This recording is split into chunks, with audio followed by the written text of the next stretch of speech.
dans les cultures ancestrales, en tout cas dans toutes les cultures, correspond au centre de l'intuition. Donc c'est pour ça que les Indiens mettent un bindi. Chez les Égyptiens, on voit, en fait, ça correspond à une coupe du cerveau. Et donc les Égyptiens avaient déjà... Est-ce que c'est les Égyptiens ou c'était les Anunnaki ou des extraterrestres? Ça, je ferai peut-être une fois dessus.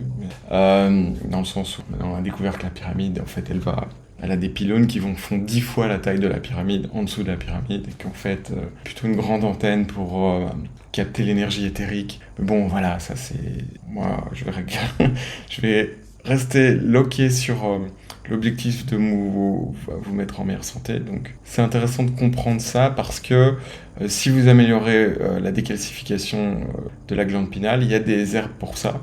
Par exemple, même le brocoli est excellent, donc les extraits de brocoli, ça va améliorer votre intuition. Et donc, dans des situations où on vous propose des choix, vous allez faire des meilleurs choix pour votre corps, pour vos finances, pour vous, pour votre vie, pour votre liberté en fait. Parce que finalement, le corps, ce n'est qu'un outil de liberté pour cette existence terrestre. C'est un véhicule.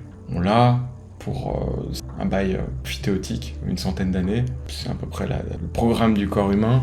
De nos corps humains, il y avait des corps avant les sociétés antédiluviennes où les gens vivaient 300 ans, comme c'est le cas de Abraham ou de Moïse qui a vécu. Voilà, mais c'était d'autres types d'humains. On peut vivre, à mon avis, en optimisant, vous voyez, généralement peut-être en moyenne 100 ans, un peu plus parfois.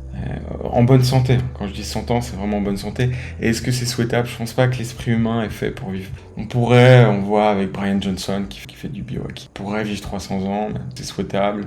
J'en reviens un peu au problème qu'on a dans Entretien avec un vampire. La désillusion de vouloir vaincre la mort. C'est finalement vouloir la mort, puisqu'on voit qu'ils n'ont plus d'objectifs, ils sont devenus cyniques. Parce que ça demande un effort de rester un enfant, de rester. Et c'est pour ça d'ailleurs